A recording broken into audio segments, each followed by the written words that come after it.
Alright, just like everything else I do, this project is late. For my mom's birthday, that is. This was supposed to be a present for this year. I am terrible with dates, though, so I was completely off by a few months or so. Don't laugh, I'm bad. Anyway, this is a Philco Jr., or Model 80 specifically. And this was Philco's probably their dirt cheapest set from the Great Depression. I want to say around 1933, 34-ish.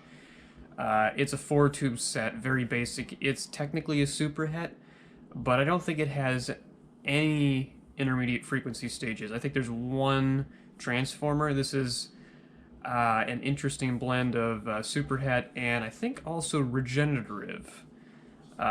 So it's a little weird. I've never dealt with something like this before, so it'll be fun to do the alignment on it. I need to buy one of the non-conductive Philco screwdrivers in order to do that, though, because the hex heads on here are sensitive to a metal screwdriver. Anyway, the cabinet I have already stripped in preparation. The weather here has been really nice, so I've been working on that and want to get that cleaned up just so that it looks nice first, and then work on the electricals in the meantime, because right now the clouds are out and the weather's not that warm. Now I've just got some of these pieces in here just kind of floating in there because I've already been disassembling it. It's interesting, the scutcheon on this is actually, I don't know, it's not, it could be Bakelite. It's a molded plastic, but I'm not quite sure what kind. I was kind of surprised. I knew that reproductions of these were plastic, but I didn't realize that the originals were also plastic. Anyway, you only got two knobs, tuning at the top, and then combined power and volume at the bottom. Very simple. This set does, however, have a few issues. For the most part, it's all original on the underside, which is great. I'm going to try to do a little documentation so that when someone else is doing this, they can point out where parts are on the chassis. We'll get to that in a minute. I'm going to pull the chassis out of this, and then I'm going to show you what all we have to deal with. Okay, so the chassis is nothing all that special. It's just a 2-gang tuning condenser, nice power transformer. We've got 3 coil cans here, but one of them, I want to say, this guy here is actually our, there's an oscillator coil. I believe this one is the antenna coil, and then there is also the intermediate frequency. The only transformer that can really be an intermediate frequency transformer is this one with the second grid cap here. This set uses a 80 rectifier, big surprise there, a pair of 36s at the back, and a 42 output tube. The first 36 is actually shielded. One of my gripes with this set is that the shield is the base for it on the tube socket is extremely close to this can right here. So getting it on and removing it is very, very difficult. Like I have to pound it down with my hand in order to actually get the seat. But that's okay. Finish on the chassis is all right. These have a sort of a gray. I keep wanting to think like parkerization. I'm not quite sure what Philco's process was on this, and I've still got the original Philco Jr. sticker here, which is kind of nice. And then we've got the 4 adjustment points that I'll have to fiddle with. Also, the 2 electrolytics in the set, they're a 4 microfarad and an 8 microfarad, still have the original Philco decals on them, which is kind of cool. I actually been trying to track down some appropriate Philco tubes. The 80 here is a Philco hot press base, and I have a Philco 42 with the same base to go up front, and I have in the mail coming from eBay another 36. I don't have any 36s, sadly, so that'll be coming in the mail. This, however, is the big problem. This is the connection that's supposed to go to the speaker, which I do have just on hand here. I'm gonna do this. Let me set the chassis out of the way.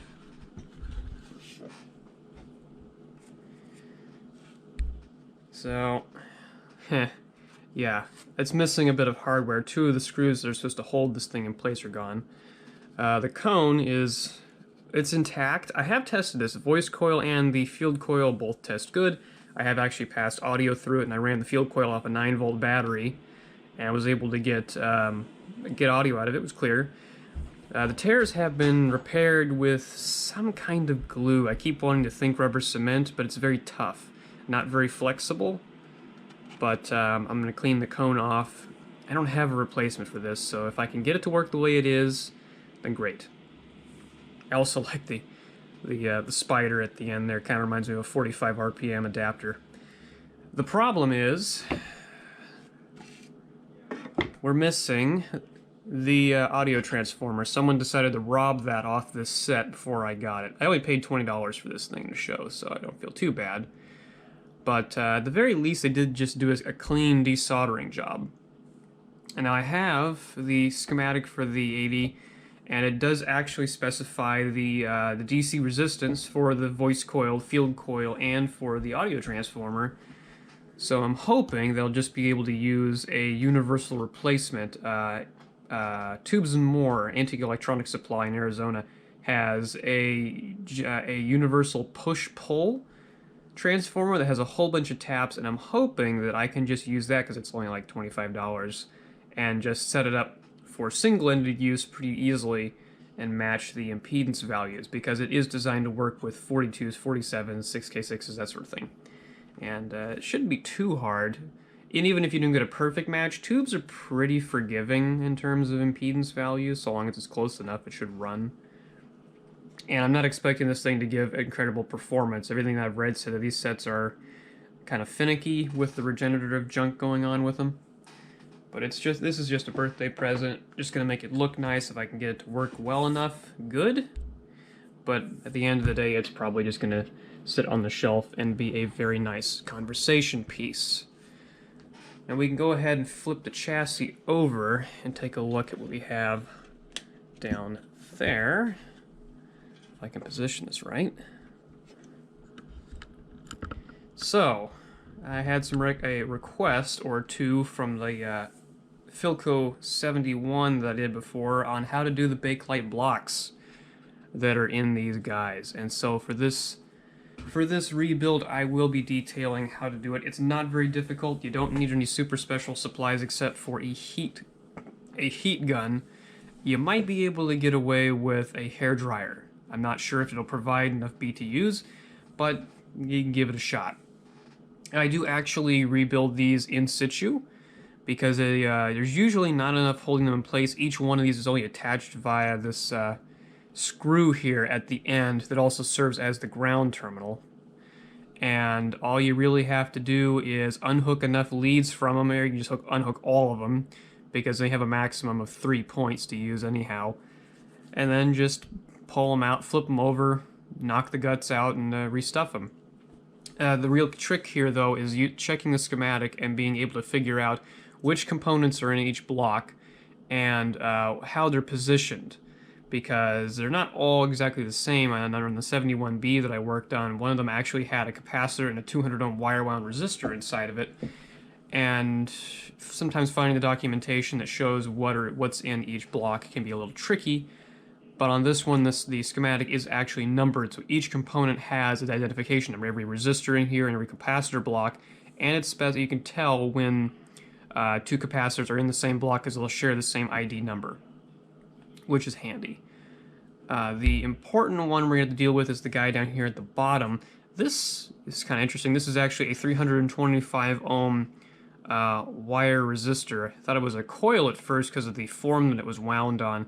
But this is actually a connection from ground to B minus. It has a floating ground. It's just a little bit above ground potential. So this goes to the center tap of the transformer, if I remember right, and to the negative of one of the, or both of the electrolytics here.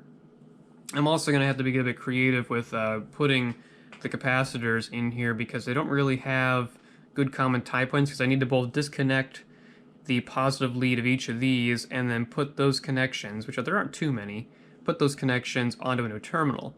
My thought process with that is on these, each of these capacitors is insulated from the chassis here, so I can use the screws coming from here, and there's one down here that attach the clamp to the chassis, and we'll use these little 3-lug guys, might even cut them down so that they're only 2, not using the center ground because we're not at ground potential on these.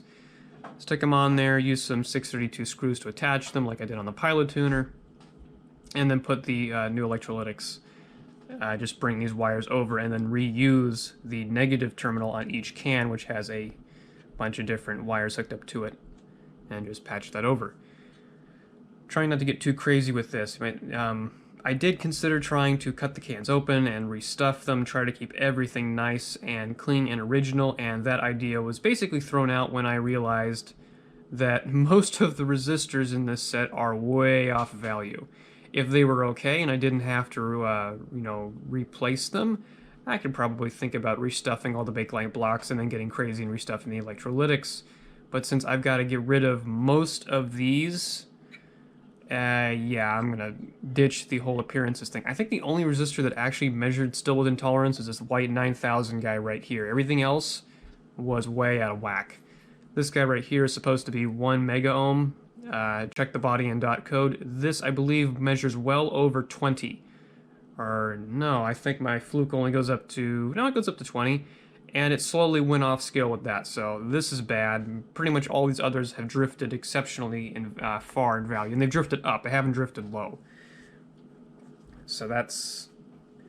I kind of expected that. I didn't have too many on the 71B that floated out, but this one, it seems they've all gone south pretty quickly. So we'll get all those replaced. We'll restuff each of the bakelite blocks, which these are pretty simple. Most of them only have 2 capacitors in there, and then they just connect to ground or something. So very simple. Wiring, thankfully, is not rubber, so not a big deal. The power cord, however, was chopped off when I got it, but I have some left over from an Atwater Kent project I work on. I don't have any that is this nice dark brown. Mine is more of a light brown, kind of a goldish color. It's not super bright, but it should be okay. And I have an early style replacement plug-and to go with it. And it's interesting, the way they've done some of this wiring here, these 2 power leads are actually wrapped around each other going to the switch on the volume control. I'm going to make sure to put that back the way that is, just in case that's there to try and eliminate any stray signals coming from the AC line and coupling into the rest of the set.